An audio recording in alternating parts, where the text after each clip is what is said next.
What's up? Wearing a hoodie today. No big deal. Jeez. Anyway, hey guys. So today what we're going to be working on is detailing the eyes, nose, mouth, hair, ears. You all got them. We're going to learn how to draw them. First off, of all these facial features, they're all really difficult, okay? The hardest is the eyes. I'm just going to say that outright. Not because the eyes are particularly more difficult to draw than a nose or a mouth, but because we pay extremely close attention to everybody's eyes. Eyes are sort of the defining characteristic of almost every person. That being said, I would strongly recommend when you start your drawings today and the next few days working on these individual features, in addition to your nice drawing, have a couple of practice drawings on the side. Scraps of paper, notebook paper, it doesn't matter. Onto the eyes. The eyes are not circles, ovals, or almonds. They are not boxes. If you look in my eyes, you'll see the top curve is bigger, longer, wider than the bottom curve. The bottom curve comes into that top curve and into here and then curves out. Pay attention to the angles of the eyes, okay? They're most likely going to be generally parallel with one another. If one's crooked like this, the other one's going to be crooked like that so that they line up. Pay close attention to your eyes, how they are flat in some spots and curved in other spots. Lastly, notice the eye. You have your brow, okay? Underneath your brow, then you have your eye socket, so there's like an eyeball kind of right here. Then there's your eyelid. Then there's the skin between your eyelid and your eye, that pink stuff.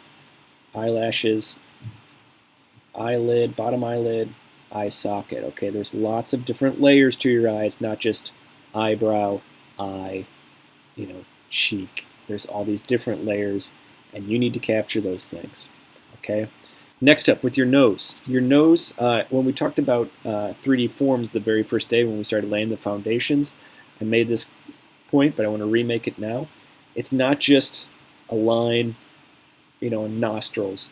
These are forms with different sides to them. Boom, boom, boom. Your nostrils, the same things. There's more sides to them. Down here, the bottom of your nose, that's going to have a bottom to it, okay? The nostrils are very precise, and they're actually relatively small. A lot of people, when they start drawing nostrils, start making them way too big. These are pretty narrow and thin, even if you have a big beak like me. Okay, your mouth is not just a line. These are forms, all right? The reason why lips stand out is not because they are darker than the skin, but because they are a different color from your skin. If you took a black and white photo of your face, look at the value of your lips. They might be a little lighter or a little darker than your skin tone, but they're not much darker. And in fact, because they have some saliva on them, they're going to be glossy and have some reflection, some really bright brights to them. Lastly, your ears. They're a giant mess, okay? There's a lot of complexity to them. Big shape to smaller shapes to even smaller shapes, like in here and in there and in there, okay? Big to smaller to tiny, okay? Detailed. Lastly, your hair, I'll explain this more in the video, is darker in some spots, lighter in others. It's not all, if let's say you have black hair, it's not all just shading in really dark black lines to make your hair. No, I'm going to go clump of value, clump of value, clump of value, smaller clump of value, smaller clump, bit by bit by bit. So slow down, pay super close attention to your facial features, super close attention, like don't even listen to music, go to a quiet place so you're not distracted. Today and the next few days is when we're going to go from being kind of precise to super precise. And the best way to be super precise is if you are paying extremely close attention. Good luck today, guys. Looking forward to seeing your progress.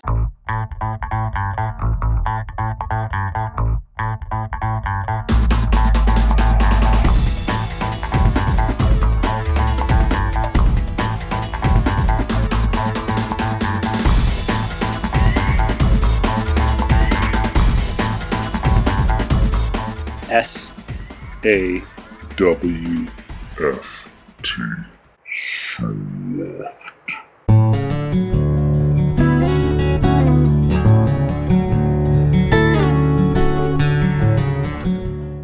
The last couple days, I spent special attention working on getting the initial values blocked in, as well as working on refining some of the contours of the facial features.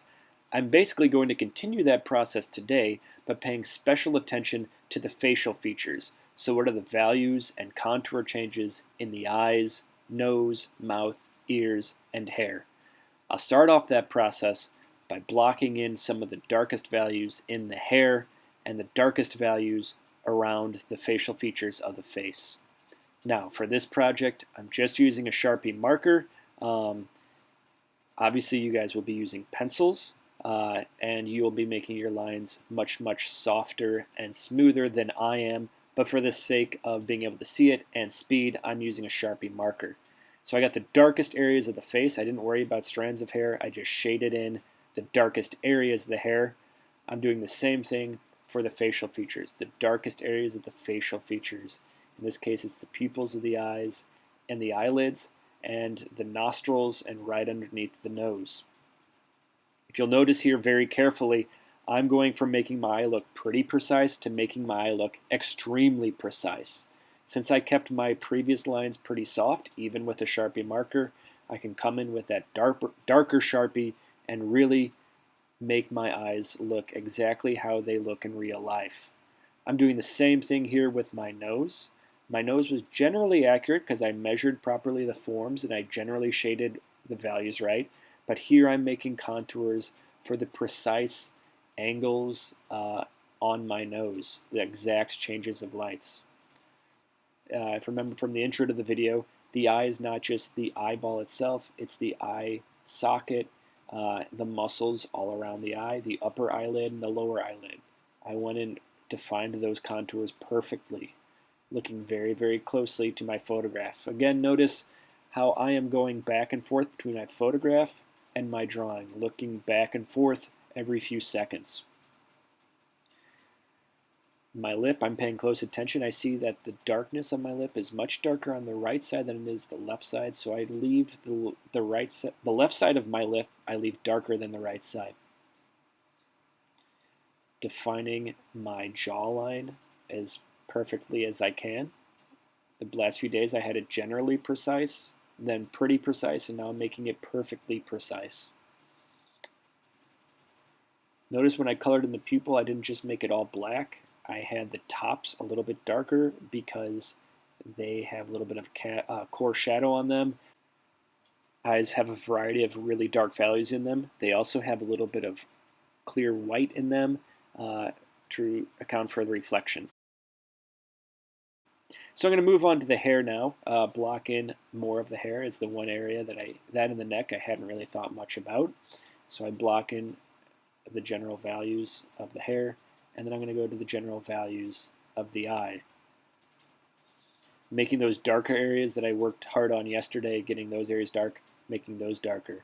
Working with the cheek and sides of the nose around the eye really helps define the eye.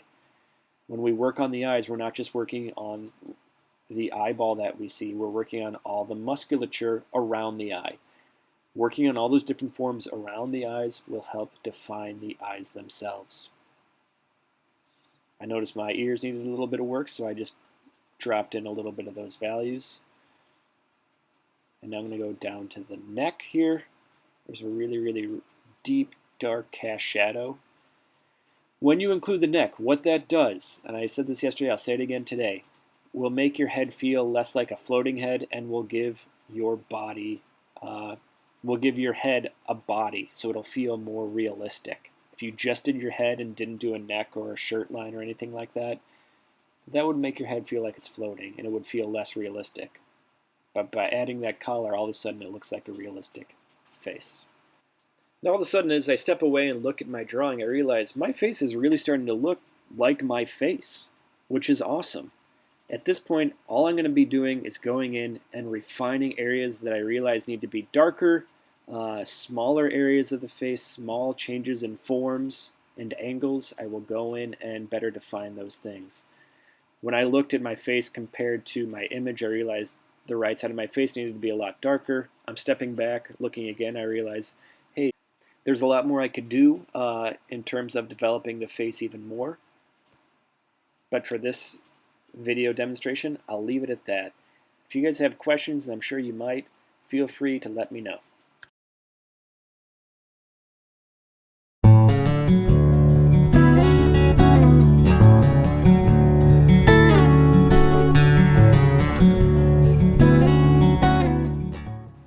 So I'm going to start off my face today by refining some of those contours that I blocked in yesterday, as well as going over a few additional layers of those values that I started shading yesterday.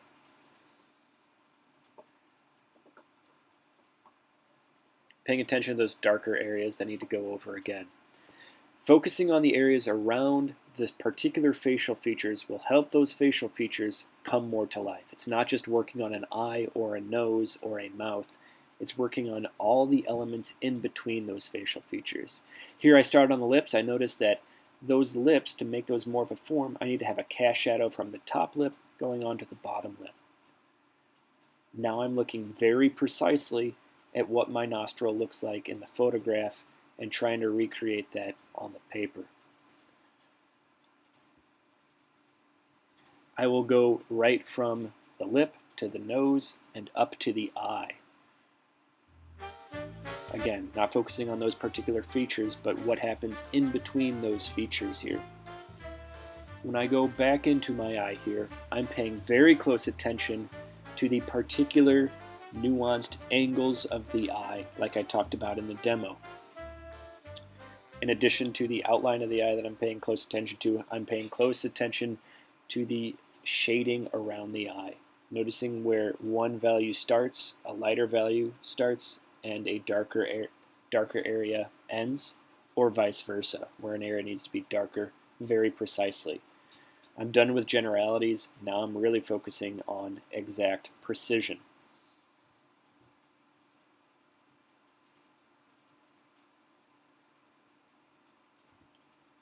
Realizing my hair needs to be a lot darker. That's a cast shadow coming from my hair onto my forehead. If you notice, I'm bouncing all around the place. Right now I realized my head looks kind of like it's floating. If you have a floating head, you need to give a neck, which I already had, and it's also helpful just to include those shoulders just to give an idea of the size of the person.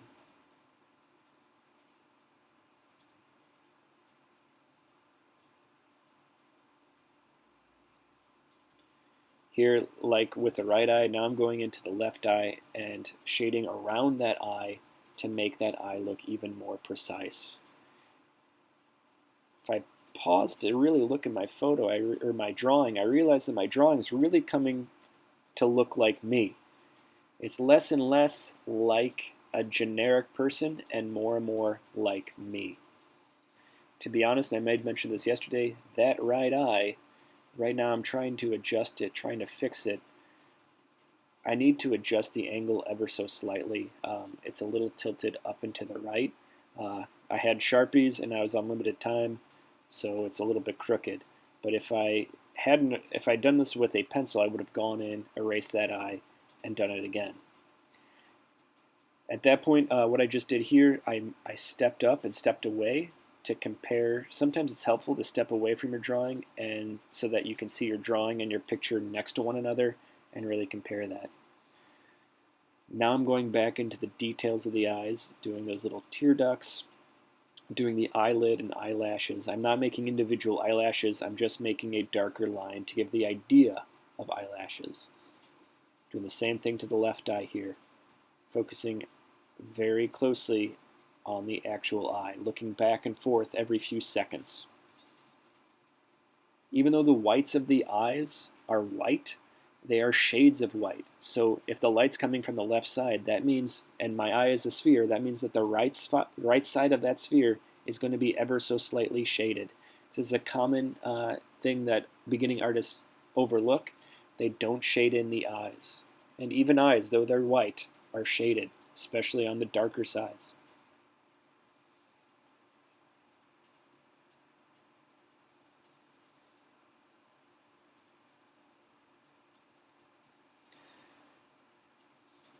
Notice my drawing has become a lot more precise. Each mark I'm making is a little bit slower and a little bit smaller. Yours should be the same. You should be going slower and smaller at this point of your drawing, focusing on correcting details that need to be corrected and values that need to be made darker. I'm stepping back again, looking at my drawing, seeing what areas need to be darkened, what areas need to be refined and edited.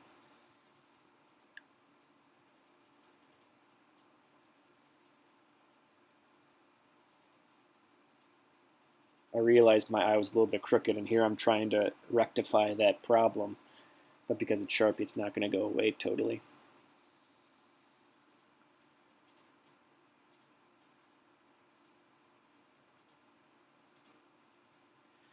Realized even though that upper lip was pretty dark, it needed to be darker, and I'm getting pretty close to being happy with a close to finished product. Now I'm going to start stylizing it. I'm going to use a darker, bigger Sharpie to start making those dark values super, super dark. And this will really make my facial features really seem unique. Right here I'm doing the exterior contour, the outline of the face, and I'm taking close, very careful attention to make sure those lines are exactly what I'm seeing in my photograph. I'm going from having a general jawline to having a Mr. Powers jawline. Here I'm going in and working on that eye. Notice I'm filling in the pupil of that eye. I'm not just filling it all in black, because a pupil, even though it's really dark, will have areas of really dark, medium dark, and light darks. It'll even also have that pupil will have a little highlight in there. Trying to make that nostril very precise, exactly the nostril that I see in my photograph. Remember, the nostril is really thin. A lot of people make it too wide, but it's pretty thin. Work on that left eye. That left eye is going to be brighter than the right eye because it's closer to the light. At this point, for the rest of the drawing, I'm just going to go in and use a marker to mark the contours of the darkest values and shade in those values. This is not so much a technical issue as it is a stylistic issue. My style, personally, I love using contour lines, so I'm going to really highlight those contour lines. If this is a style that you like, certainly feel free to use it. Otherwise, if you like just shading values and avoiding contours, that's fine too. This is just a stylized choice.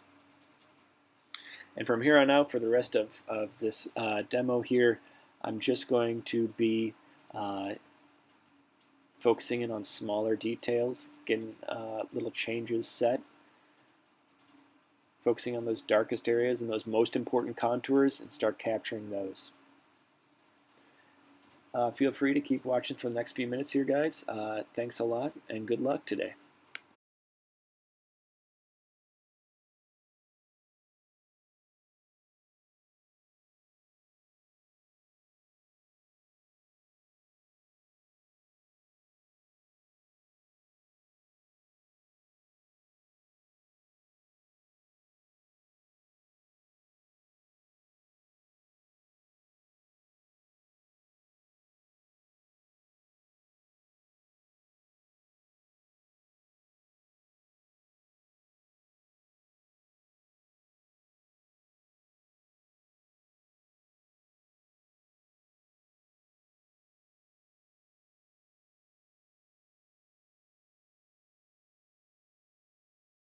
SAWFT.